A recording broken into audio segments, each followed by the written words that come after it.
साथियों, आप सभी का हमारे चैनल पे बहुत बहुत स्वागत है। जितने भी विद्यार्थी क्लास 10th में हैं और इस बार 2026 बोर्ड परीक्षा में 18 फरवरी को हिंदी का पेपर देने जा रहे हैं, उनके लिए हिंदी का मेरे प्यारे बच्चों एक 100% वायरल पेपर लेकर के हाजिर हो चुका हूं। और बच्चों, आज के इस वीडियो के माध्यम से हम सभी इस पूरे वायरल पेपर का फुल सोल्यूशन, वो भी बोर्ड एग्जाम की कॉपी पर समझने वाले हैं।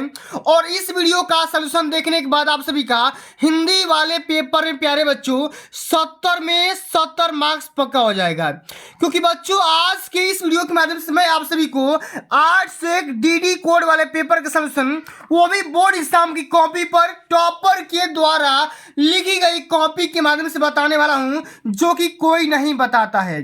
चाहे लाख तैयारी कर लो, लेकिन मेरे प्यारे बच्चों, कॉपी लिखने का तरीका नहीं पता होगा कि गद्यांश का सलूशन कैसे करना होगा, पद्यांश का सलूशन कैसे करना होगा, संस्कृत में गद्यांश और पद्यांश पूछा जाता है, इसका सलूशन कैसे करना होगा। और मेरे प्यारे बच्चों, जो 10 नंबर में जीवन परिचय पूछा जाता है, उस क्वेश्चन का सलूशन किस तरीके से करोगे कि आपका एक भी नंबर ना कटेगा। और निबंध लेखन बोर्ड एग्जाम के पेपर में हर साल पूछा जाता है। और आज के इस वीडियो के माध्यम से पूरा कॉपी का सलूशन और साथ में पेपर वायरल के साथ में बताने वाला हूं। अगर आप ये पूरा वायरल पेपर एकदम अच्छे से तैयार करके चले जाते हैं तो यहाँ पे हिंदी वाले पेपर में प्यारे बच्चों आपका 70 में 70 मार्क्स यहाँ पे पक्का हो जाएगा। 70 नंबर का पूरा पेपर आएगा और समय रहेंगे प्यारे साथियों 3 घंटे 15 मिनट। जैसे ही बच्चों ये आपको पेपर मिलेगा, सबसे पहले यहाँ पर अपना अनुक्रमांक मतलब कि रोल नंबर और यहाँ पर अपना नाम एकदम अच्छे तरीके से भर देना होगा। अब यहाँ पे साथियों कुछ नोट और निर्देश दिया गया है। अब एक एक नोट को और एक एक निर्देश को एकदम अच्छे तरीके से पढ़ करके जाना होगा, तभी जाकर का पूरा पेपर समझ पाओगे। प्रारंभ के 15 मिनट परीक्षार्थियों को प्रश्न पत्र पढ़ने के लिए निर्धारित है। स्टार्टिंग में जो यहाँ पे 15 मिनट मिल रहा है, इसमें पूरा पेपर एकदम अच्छे तरीके से पढ़ लीजिए। सभी प्रश्न को हल करना अनिवार्य है, एक भी क्वेश्चन को छोड़ना नहीं है। अब बच्चों, ये जो पेपर होगा 2 खंडों में डिवाइड होगा। एक तो भैया खंड अ और दूसरा में आप सभी खंड ब। अब खंड अ में 1 अंक के 20 बहुविकल्पी क्वेश्चन रहेंगे, जिनका उत्तर OMR आंसर शीट पर करना होगा। और भैया OMR को भरने के लिए ब्लू या ब्लैक पेन का इस्तेमाल करना होगा, किसी भी प्रकार का इरेजर का और व्हाइटनर का इस्तेमाल नहीं करना होगा, वरना मार्क्स यहीं से कटते हैं। और जो भी आपका खंडवा होता है 50 नंबर का, आज के इस वीडियो के माध्यम से एकदम टॉपर के जैसा कॉपी लिखोगे पूरा नंबर मिलेगा। और पूरा पेपर का सलूशन, कहीं भी भटकने की आवश्यकता नहीं है, आपको पूरा पेपर यहीं पर मिल जाएगा सलूशन के साथ में। तो आइए बच्चों, सबसे पहले हम यहाँ पे खंड अ यानी कि बहुविकल्पी वाले सेक्शन का सलूशन सबसे पहले समझेंगे, जो कि 20 क्वेश्चन 20 नंबर में पूछे जाएंगे। एक कदम आपका पूरा पेपर यहीं से टकराने वाला है, पूरा पेपर लीक करने वाला हूं। आइए, सबसे पहला क्वेश्चन क्या बोला गया है कि झूठा सच किस विधा की रचना है प्यारे बच्चों।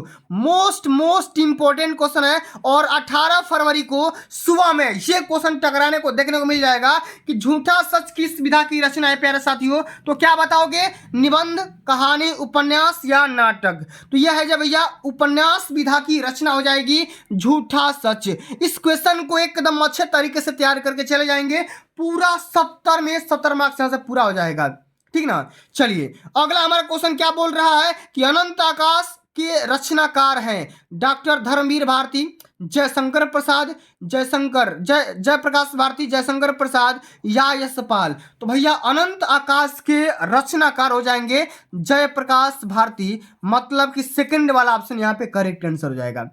इसी तरीके से अगला हमारा क्वेश्चन क्या दिया गया है कि निम्नलिखित कथनों में से कौन सा कथन सही है, आपको बताना होगा। अब देखो 4 ऑप्शन दिया गया है, चारों में से केवल एक ही सही है।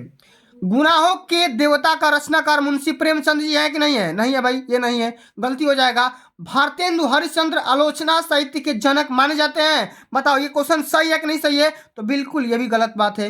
गेहूं और गुलाब निबंध के लेखक राम वृक्ष बेनीपुरी जी हैं, बिल्कुल एकदम यहाँ पर करेक्ट आंसर जाएगा कि गेहूं और गुलाब के रचनाकार कौन है? राम वृक्ष बेनीपुरी जी। और ईर्ष्या तू ना गई मेरे मन से निबंध के लेखक जयप्रकाश भारती हैं, नहीं भाई, ये भी क्वेश्चन गलती है। तो क्या हो जाएगा, तीसरा वाला जो ऑप्शन होगा एकदम यहाँ पे करेक्ट आंसर हो जाएगा।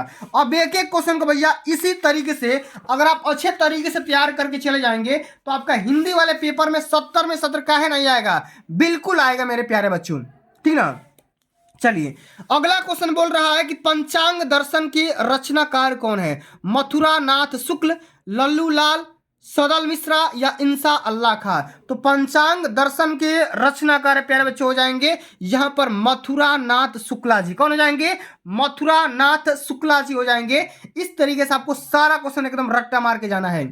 अगला है क्वेश्चन कि सारंगधर के रचनाकार कौन है भैया? परमाल रासो, हमीर रासो, ठीक ना, खुमार रासो या बिसल देव रासो? तो सारंगधर के रचयिता यानी कि रचनाकार भैया हो जाएंगे हमीर रासो। सेकंड वाला जो ऑप्शन यहाँ पे देख रहे हो ना, एक कदम यहाँ पे करेक्ट आंसर हो जाएगा। सभी को दरोगा जी वाला एकदम 3 स्टार लगा लो, एक कदम गारंटी दे रहा हूं। सभी क्वेश्चन इंपॉर्टेंट है और अब की बार पेपर में धुआं धुआं कर देना है। क्या करोगे? धुआं धुआं कर देना है, समझ गए ना? इसी तरीके से चलिए, अगला क्वेश्चन हमारा क्या बोल रहा है कि छायावाद युग की प्रमुख प्रवृत्तियां कौन सी होती है? ठीक ना, कुंठा और निराशा के स्वर, श्रृंगार और प्रेम वेदना, नारी के प्रति परिवर्तित दृष्टिकोण या रीति ग्रंथों का निर्माण? तो छायावादी युग की जो प्रमुख प्रवृत्तियां होती है वो क्या हो जाएगा बच्चों? वो हो जाएगा श्रृंगार और प्रेम वेदना। ठीक ना, सेकंड वाला ऑप्शन क्या हो जाएगा यहाँ पर? करेक्ट आंसर हो जाएगा। जितना क्वेश्चन बता रहा हूं सभी क्वेश्चन को एकदम अच्छे से तैयार कर लीजिए, ठीक ना। यही क्वेश्चन भैया फंसने वाले हैं, ठीक ना। चलिए, अगला है हमारा क्वेश्चन कि निम्नलिखित में से शुक्लोत्तर युग के लेखक कौन हो जाएंगे? वासुदेव शरण अग्रवाल जी, प्रताप नारायण मिश्रा, किशोरी लाल गोस्वामी या श्याम सुंदर दास? तो शुक्लोत्तर युग के राइटर कौन हो जाएंगे प्यारे बच्चों? तो ये हो जाएंगे आप सभी का वासुदेव शरण अग्रवाल जी, ठीक ना। पहला ये ऑप्शन यहाँ पे क्या हो जाएगा? करेक्ट आंसर यहाँ पे हो जाएगा। समझ में आ रहा है तो एक बार वीडियो को थम्स अप कर दीजिए, क्योंकि सारा पेपर यहीं से लिख करने वाला हूं, ठीक ना। चलिए, अच्छा, अगला हमारा क्वेश्चन क्या दिया गया है बच्चा कि साकेत किस युग की रचना है? जल्दी से बता दीजिए। भारतेंदु युग, द्विवेदी युग, प्रगतिवादी युग या छायावादी युग? तो भैया साकेत के रचनाकार जो भी है वो कौन हो जाएंगे? सबसे पहले रचनाकार का नाम आप लोग कमेंट कर दीजिए। साकेत के रचनाकार कौन हो जाएंगे और ये किस युग की रचना है प्यारे बच्चों? तो ये है आप सभी का यहाँ पे द्विवेदी युग की। किस युग की? द्विवेदी युग की, ठीक ना। चलिए, अगला क्वेश्चन क्या बोल रहा है कि भारत दुर्दशा किस विधा की रचना है? जीवनी है, आत्मकथा है, रेखा चित्र है या एकांकी है? तो भारत दुर्दशा किस विधा की रचना हो जाएगी प्यारे बच्चों? तो ये हो जाएगी एकांकी। क्या हो जाएगी? एकांकी हो जाएगा। यहां पर डी वाला ऑप्शन करेक्ट आंसर हो जाएगा। समझ में आ गया ना? चलिए, अगला क्वेश्चन क्या बोल रहा है कि बिहारी किस युग के कवि हैं? मोस्ट इंपोर्टेंट क्वेश्चन बता रहा हूं, ठीक ना। सारा पेपर यहीं से लिखोगा कि बिहारी लाल सतसई किस युग के कवि हैं? आधुनिक काल, रीति काल, भक्ति काल या आदिकाल, ठीक ना। तो बिहारी भैया जो ये हमारा रीति काल के कवि हो जाएंगे। सेकंड वाला जो ऑप्शन दिखाई दे रहा है एकदम यहाँ पे करेक्ट आंसर हो जाएगा, समझिएगा। अगला क्वेश्चन बोल रहा है कि नाना वाहन नाना बेसा ऐसे शिव समझ निज देखा आ को मुख हीन विपुल मुख काहू आ बिन पद करऊ बहु बाहू? अब इसमें भैया इसमें बताना है इसमें से कौन सा रस का इस्तेमाल हुआ है, उपयुक्त पंक्ति में कौन सा यहाँ पे रस है? करुण रस, वीर रस, शांत रस या हास्य रस? तो भैया इसमें हंसने वाली बात हो रही है ना, हो रही कि नहीं हो रही है? यहाँ पे क्या हो जाएगा? हास्य रस हो जाएगा। यहाँ पे हंसने वाली बात हो रही है कि नाना वाहन नाना बेसा, ठीक ना, बिहसे शिव समझ निज देखा। अब इसमें हंसने बिहसना का मतलब क्या होता है? हंसना होता है। तो जहां पर हंसने की बात आएगी वहां पर हास्य रस हो जाएगा। चौथा ऑप्शन एकदम यहाँ पे करेक्ट आंसर हो जाएगा।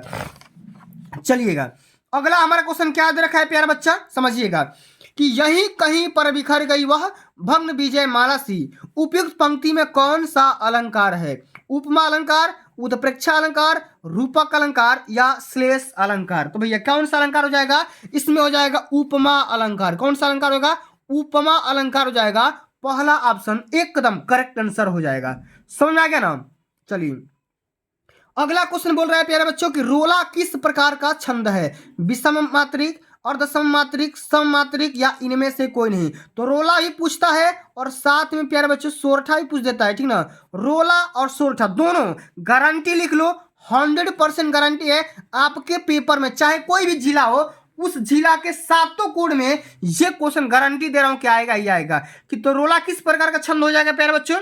ये हो जाएगा आप सभी का सममात्रिक छंद। क्या हो जाएगा? सममात्रिक छंद हो जाएगा। तीसरा वाला ऑप्शन एकदम यहाँ पे करेक्ट आंसर हो जाएगा।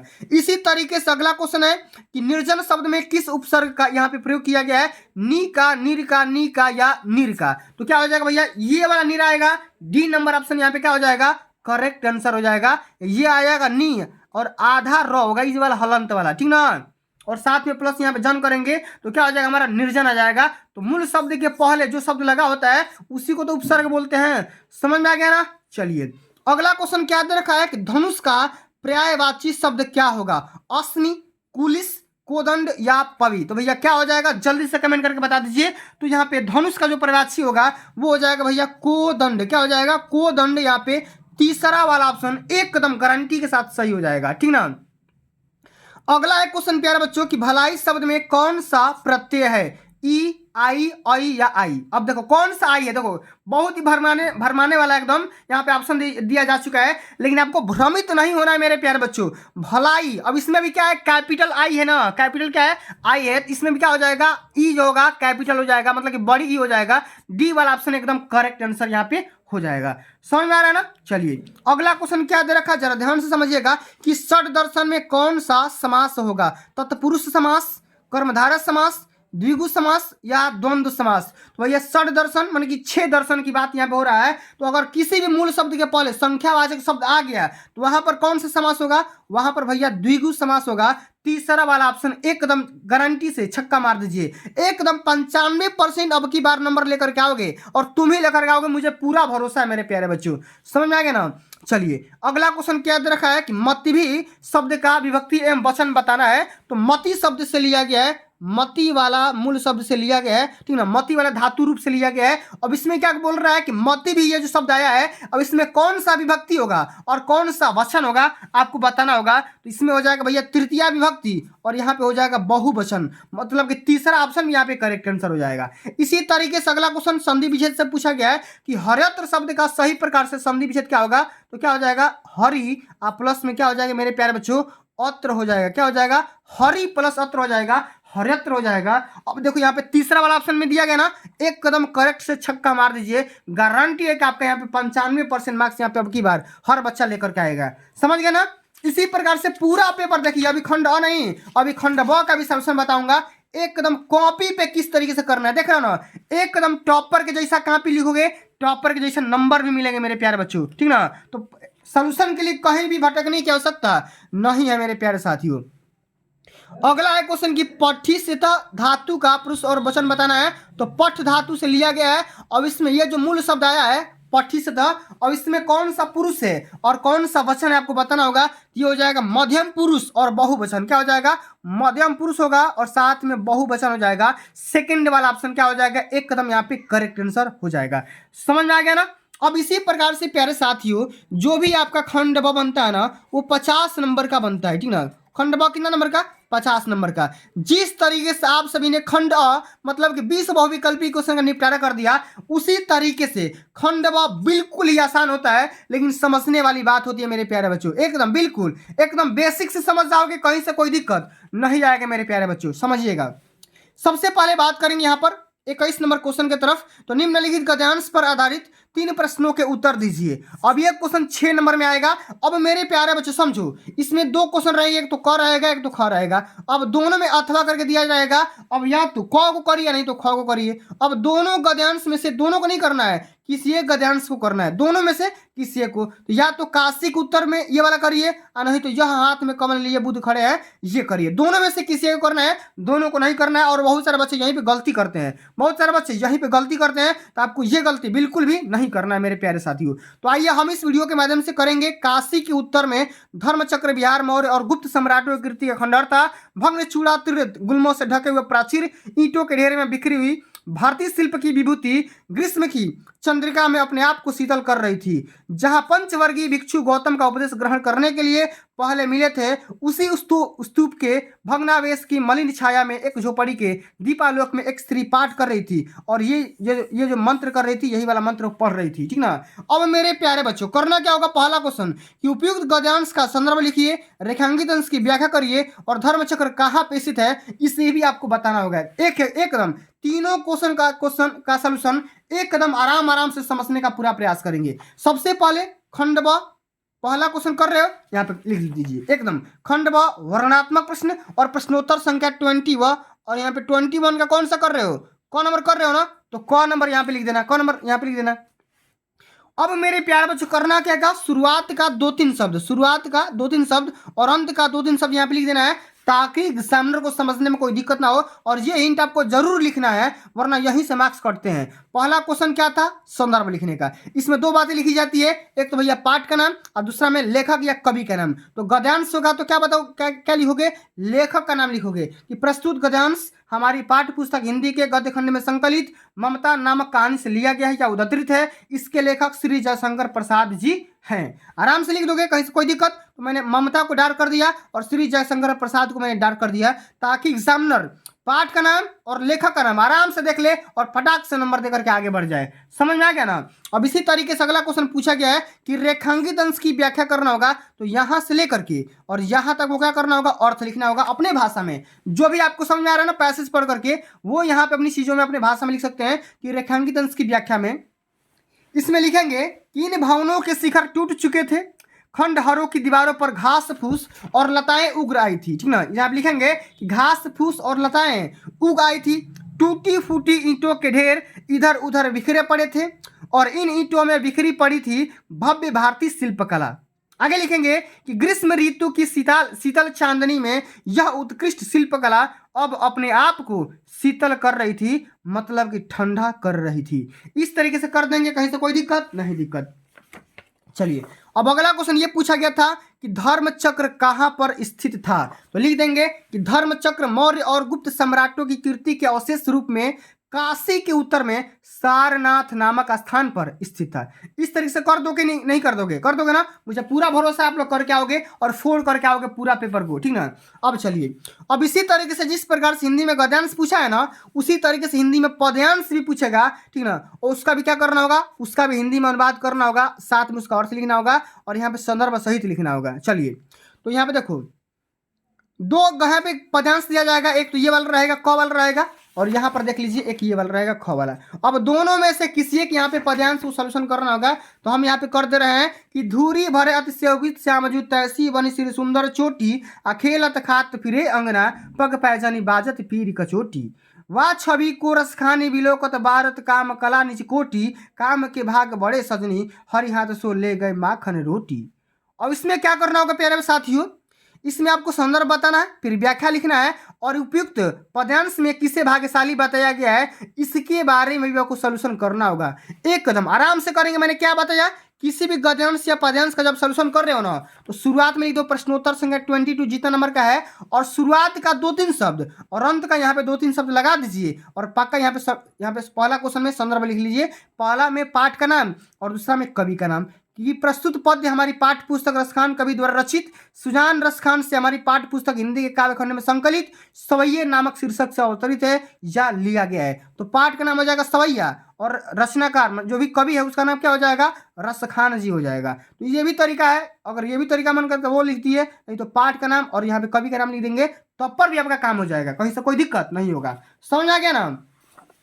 अब अगला हमारा क्वेश्चन है कि धूरी भरे अति शोभित श्यामजू से लेकर के पीरी कचोटी से यहाँ तक आपको क्या करना होगा, अर्थ लिखना होगा, मतलब कि अनुवाद लिखना होगा, व्याख्या करना होगा। तो मेरे भाई कैसे करोगे, हे सखी श्याम वर्ण के कृष्ण धूल से धूसरित हैं और अत्यधिक शोभयान हो रहे हैं, वैसे ही उनके सिर पर सुंदर चोटी सुशोभित हो रही है और खेलते और खाते हुए अपने घर के आंगन में विचरण कर रहे हैं। उनके पैरों में पायल बज रही है और वे पीले रंग की चोटी की धोती पहने हुए हैं। इस प्रकार से इसका व्याख्या कर देंगे, एक्सप्लेन कर देंगे, पूरा नंबर यहाँ से मिल जाएगा, एक भी आपका नंबर नहीं करेगा मेरे प्यारे साथियों। ठीक ना।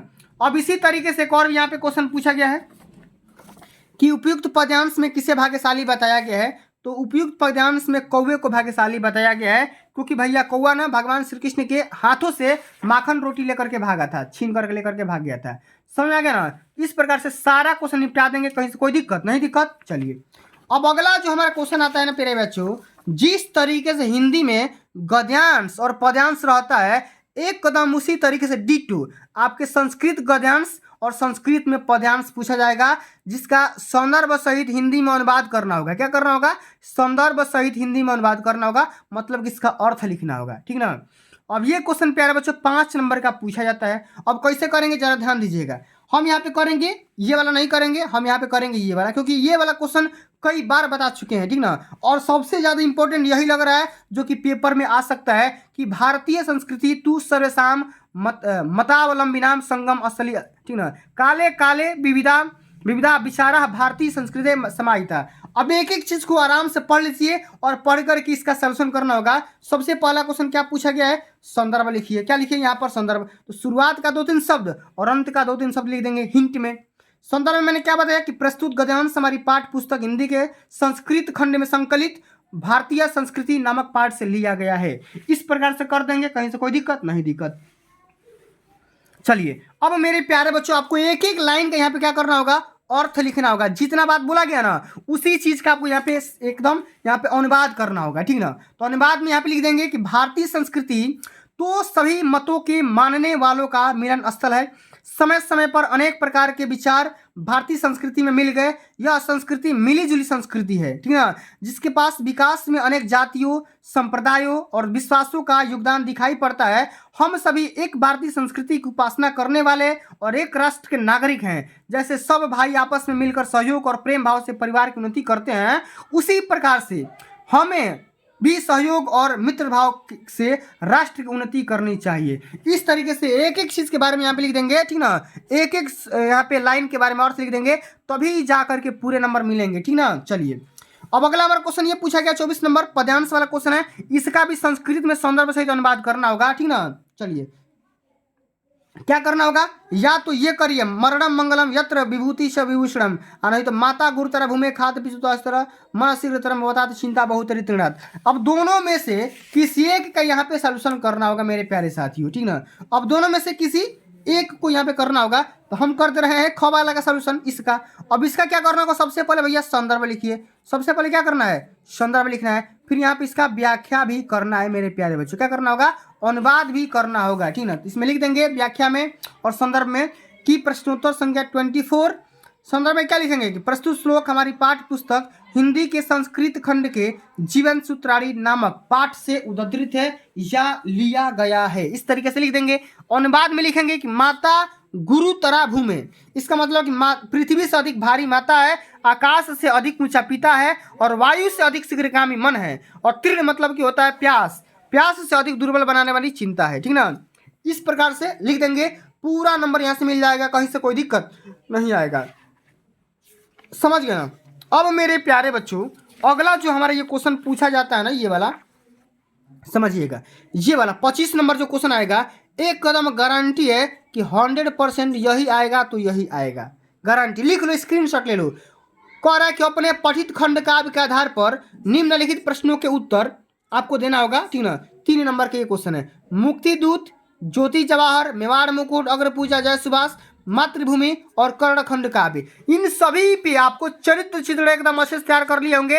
और नहीं किए हैं तो अभी तुरंत कर लो, क्योंकि क्वेश्चन बैंक में भी ये क्वेश्चन दिया हुआ है, आराम से कर सकते हैं। अगर उससे भी करने का मन नहीं है तो आप लोग अपना जिला कमेंट कर दीजिए। ये जिला वाइज होता है, तो एक वीडियो में हर डिस्ट्रिक्ट का वीडियो तो बनाना संभव नहीं है, इसलिए आप लोग अपना जिला कमेंट कर दीजिए, मैं तुरंत इसका वीडियो बना दूंगा, ठीक ना। कोई से कोई दिक्कत नहीं आएगा। चलिएगा, तो कैसे सॉल्व करेंगे अब इसको मैंने बता दिया। अब अगला हमारा क्वेश्चन है कि दिए गए लेखकों में से किसी एक का जीवन परिचय देते हुए उनकी एक प्रमुख रचना के बारे में उल्लेख करना होगा। अब ये क्वेश्चन भैया 5 नंबर में पूछा जाएगा, ठीक है। कितना नंबर में, 5 नंबर में। आपको क्या करना होगा, आचार्य रामचंद्र शुक्ल के बारे में, भगवत शरण उपाध्याय के बारे में और डॉक्टर राजेंद्र के बारे में, इन सभी के बारे में एकदम अच्छे से आपको जीवन परिचय तैयार करना होगा। 100% यही आएगा तो यही आएगा, इससे बाहर कुछ नहीं आएगा, गारंटी लिखवा लो, ठीक ना। अगर आप तीनों को तैयार कर लेते हो तो बोर्ड एग्जाम में धुआं धुआं कर दोगे, एकदम धुआं धुआं उठा दोगे मेरे प्यारे बच्चों। तो किस तरीके से जीवन परिचय लिखना होगा, आइए समझते हैं। प्रश्नोत्तर संख्या 26 का क है या 6 का क है।